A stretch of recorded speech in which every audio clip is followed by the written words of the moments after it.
ഈ ട്രംപിൻ്റെ സുരക്ഷാ ഉപദേഷ്ടാവായിരുന്ന ജോൺ ബോൾട്ടൺ ഇപ്പോൾ ട്രംപിനെതിരെയൊക്കെ രംഗത്ത് വന്നിട്ടുണ്ട്. അദ്ദേഹം കുറേ കാലം ട്രംപിനൊപ്പം അന്നത്തെ ആദ്യ കാലഘട്ടത്തിൽ അദ്ദേഹം പ്രസിഡൻ്റായ സമയത്ത് കൂടെ ഉണ്ടായിരുന്ന ആളാണ്. അദ്ദേഹം ഇപ്പോൾ പറയുന്നത് ഈ പാകിസ്ഥാനോട് ട്രംപിന് വലിയ ഇഷ്ടമാണല്ലോ. അതിന് കാരണം ഈ പാകിസ്ഥാൻ ഈ ട്രംപിന് വേണ്ടിയിട്ട് നോബൽ പ്രൈസിന് ശുപാർശ ചെയ്തു. ഇന്ത്യ ഇത്തരത്തിലൊരു 2 തവണയെങ്കിലും ശുപാർശ ചെയ്തിരുന്നെങ്കിൽ ഇന്ത്യയോട് ട്രംപിന് ഇഷ്ടമുണ്ടാകുമായിരുന്നു എന്നാണ് പറയുന്നത്. ഈ നോബൽ സമ്മാനം വാങ്ങുക എന്നാണ് ട്രംപിൻ്റെ ഏറ്റവും വലിയ ആഗ്രഹം. കാരണം യൂനിസൊക്കെ വളരെ മുന്നേ ഇതൊക്കെ വാങ്ങി, ഇപ്പം ഞാൻ മാത്രം ഇങ്ങനെ നടന്നിട്ട് കാര്യമില്ല എന്നുള്ള ഒരാഗ്രഹത്തിലാണ് ട്രംപ് നടക്കുന്നത്. അപ്പോൾ ഈ ജോൺ ബോൾട്ടൺ ഇപ്പോൾ പെട്ടെന്ന് ഇത്തരത്തിൽ ട്രംപുമായിട്ട് ഇങ്ങനെ ഒരു തെറ്റാനുണ്ടായ സാഹചര്യം എന്താണ്?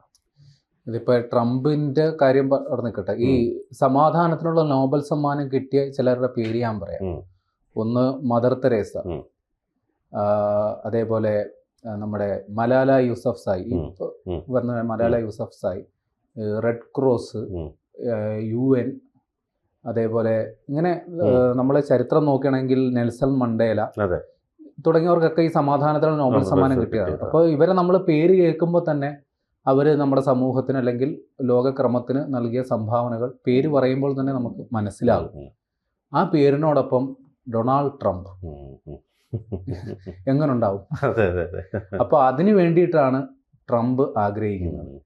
അദ്ദേഹം എല്ലായിടവും പോയി ഈ യുദ്ധം ഉണ്ടാക്കുന്നു, അത് കോംപ്രമൈസ് ചെയ്യുന്നു, ആയുധങ്ങൾ വിൽക്കുന്നു, ഇതൊക്കെ തന്നെയാണ് ചെയ്തുകൊണ്ടിരിക്കുന്നത്. പല യുദ്ധങ്ങളും അദ്ദേഹത്തിൻ്റെ സ്പോൺസർഷിപ്പിൽ നടക്കുന്നു പോലും ഉണ്ട്. ഇപ്പോൾ റഷ്യ ഉക്രൈൻ സംഘർഷം അതിനൊരു ഉദാഹരണമാണ്. ഉക്രൈന് വേണ്ടി എല്ലാ ആയുധങ്ങളും കൊടുക്കുന്നത് അമേരിക്കയാണ്. ഇറാൻ ഇസ്രായേൽ സംഘർഷം, ഇറാന് കൊട്ടേഷൻ കൊടുത്തത് അമേരിക്കയാണ്. ഇസ്രായേലിന് കൊട്ടേഷൻ കൊടുത്തത് അമേരിക്കയാണ്. ഇസ്രായേലിന് ആയുധങ്ങൾ കൊടുക്കുന്നതും അമേരിക്കയാണ്. എന്നിട്ട് അത് ആ യുദ്ധം അവസാനിപ്പിക്കാൻ വേണ്ടി അവസാനം ഇറാനിൽ കൊണ്ട് ബോംബിട്ടതും അമേരിക്കയാണ്. എന്നിട്ട് പറയുന്നു ഞങ്ങൾ സമാധാനത്തിന് വേണ്ടിയാണ് ശ്രമിക്കുന്നത്. അതുമാത്രമല്ല, ട്രംപ് ഒരു നീണ്ട ലിസ്റ്റ് ഇറക്കുന്നുണ്ട്.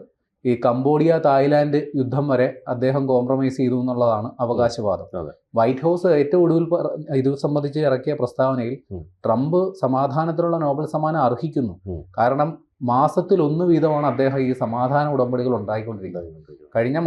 കഴിഞ്ഞ ജനുവരിയിലാണ് അദ്ദേഹം അധികാരത്തിലായിട്ട് 6 മാസമായിട്ട് 6 ഉടമ്പടികൾ ഉണ്ടാക്കി. അതിൻ്റെ അർത്ഥം അടുത്ത മാസം യുദ്ധമില്ലെങ്കിൽ ട്രംപ് ഡെസ്പാവും. കാര്യം സമാധാന ഉടമ്പടി ഉണ്ടാക്കാൻ പറ്റില്ലല്ലോ. അപ്പോൾ ഇത്തരത്തിൽ വലിയ വലിയ മോഹങ്ങളാണ് ട്രംപിനുള്ളത്. പക്ഷേ രസം എന്താ വെച്ചാൽ ഈ ചെറിയ ചെറിയ രാജ്യങ്ങളൊക്കെ ട്രംപ് പറയുന്നത് കേട്ട് വായ് മൂടിക്കെട്ടി അതനുസരിച്ച് യുദ്ധം അവസാനിപ്പിക്കുന്നുണ്ട്. പക്ഷേ വ്ളാഡിമിർ പുടിൻ്റെ അടുത്തോ നരേന്ദ്രമോദിയുടെ അടുത്തോ ഈ കാര്യങ്ങൾ ചിലവാകില്ല. ഒരു പരിധിവരെ ബെഞ്ചമിൻ നെതന്യാഹുവും ട്രംപിനെ പരിഗണിക്കുന്നില്ല.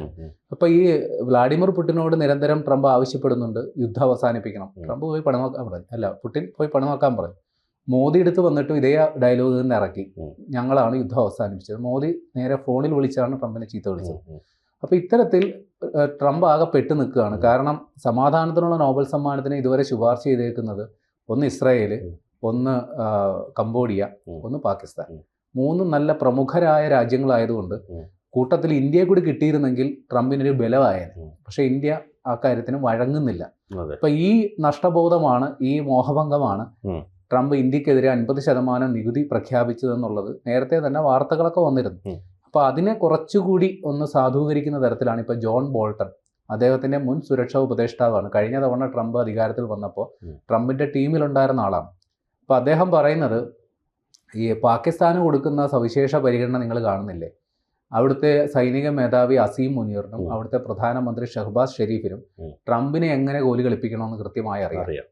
അപ്പോൾ അവരുടെ ലക്ഷ്യങ്ങൾ നേടി ട്രംപിനെ നോബൽ സമ്മാനത്തിന് വേണ്ടി അവർ ശുപാർശ ചെയ്തു. ഇന്ത്യക്കും അത്തരത്തിലൊരു പരിഗണന കിട്ടണമെങ്കിൽ കുറഞ്ഞത് നരേന്ദ്രമോദി 2 വട്ടമെങ്കിലും ട്രംപിനെ ശുപാർശ ചെയ്യേണ്ടിയിരുന്നു. അത് മോദിയുടെ ഗുരുതരമായൊരു പിഴവാണ്. അങ്ങനെ ചെയ്തിരുന്നെങ്കിൽ ഇന്ത്യക്കും ആ പരിഗണന കിട്ടിയേനെന്ന് പറയുന്നു.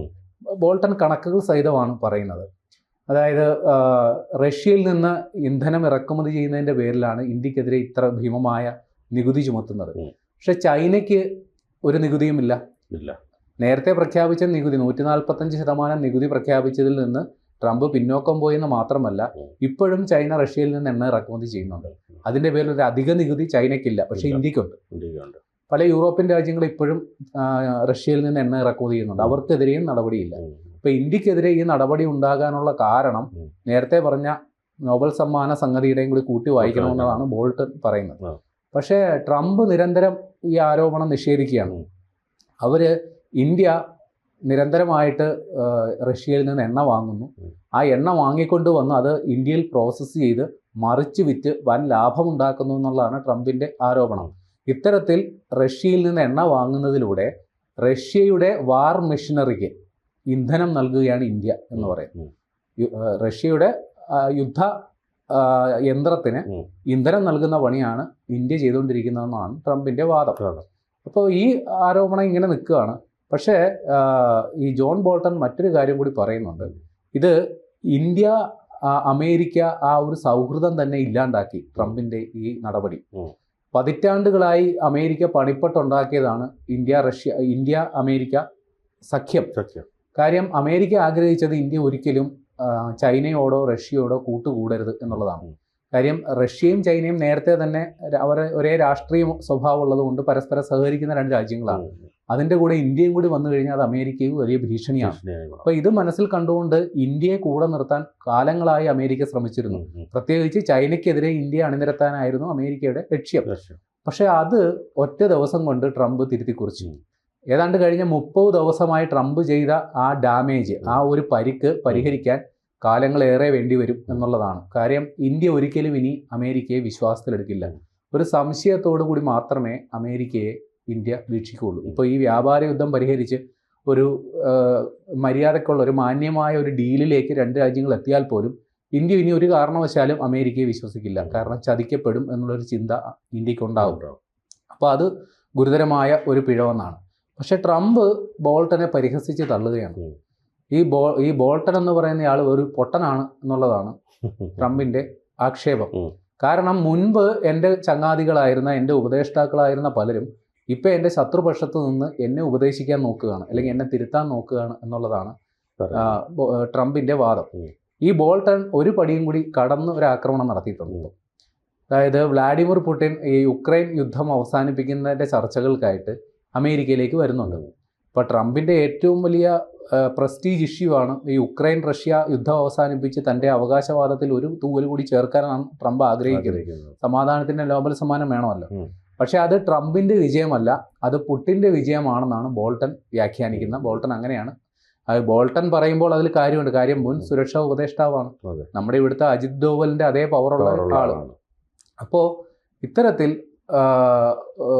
ട്രംപിനെ താഴ്ത്തിക്കെട്ടാനാണ് ബോൾട്ടൺ ശ്രമിച്ചുകൊണ്ടിരിക്കുന്നത്. അതിന് കാരണവുമുണ്ട്. അതായത് ഈ റഷ്യ ഉക്രൈൻ സംഘർഷം പരിഹരിക്കാൻ പുടിൻ ഉക്രൈനുമായിട്ട് ആദ്യം ചർച്ച നടത്തണമെന്നായിരുന്നു ട്രംപിൻ്റെ നേരത്തെയുള്ള നിലപാട്. അത് പറ്റില്ല, ഞാൻ നേരിട്ട് വരാം എന്നുള്ളതാണ് പുടിൻ പിന്നീട് എടുത്ത് സ്വീകരിച്ച നിലപാട്. അപ്പോൾ ഇത് കണക്കിലെടുത്തുകൊണ്ടാണ് ബോൾട്ടൺ ഇത്തരത്തിലൊരു നിലപാട് പറഞ്ഞത്. ഏതായാലും ഇത്തരത്തിൽ ബോൾട്ടൻ്റെ പ്രഖ്യാപനത്തിൽ വന്നേക്കുന്നത് ഒരു കാര്യം അടിവരയിട്ട് പറയണം. ഇന്ത്യ അമേരിക്ക ബന്ധം പഴയ പോലെ ആവില്ല. ഈ വ്യാപാര യുദ്ധം അത് സംബന്ധിച്ച് ചർച്ചകൾക്ക് സന്നദ്ധമാണെന്ന് ട്രംപ് പറഞ്ഞിട്ടുണ്ട്. പക്ഷേ ഈ നമ്മളെ സംബന്ധിച്ച് അത് എത്രത്തോളം പരിഹരിക്കപ്പെടും എന്നുള്ളതിൻ്റെ കാര്യത്തിൽ അവ്യക്തതയുണ്ട്. കാര്യം ഓഗസ്റ്റ് 28 കട്ട് ഓഫ് ഡേറ്റ്. അപ്പോൾ അതിനുള്ളിൽ ഒരു ഡീലിലേക്ക് എത്തിയില്ലെങ്കിൽ കാര്യങ്ങൾ കുഴഞ്ഞു മറിയും. ഇപ്പോൾ നരേന്ദ്രമോദി അമേരിക്കയിലേക്ക് പോകുന്നുണ്ട് UN ജനറൽ അസംബ്ലിയിൽ പങ്കെടുക്കാൻ. ആ സമയത്ത് ട്രംപുമായിട്ടൊരു കൂടിക്കാഴ്ച ഉണ്ടാകും എന്നുള്ളതും പറയുന്നു. പക്ഷേ എന്നിരുന്നാലും ആ പ്രശ്നം പരിഹരിക്കപ്പെട്ടാലും ഒരു കാര്യം അടിവരയിട്ട് പറയേണ്ടി വരും, ഇനി ഇന്ത്യ അമേരിക്ക ആ ഒരു സൗഹൃദം പഴയ പോലെ ആകില്ല. കൂടുതൽ വാർത്തകളും വിശേഷങ്ങളും നിങ്ങളിലേക്ക് എത്താൻ ABC മലയാളം സബ്സ്ക്രൈബ് ചെയ്യുക, ബെൽ ബട്ടണും അമർത്തുക.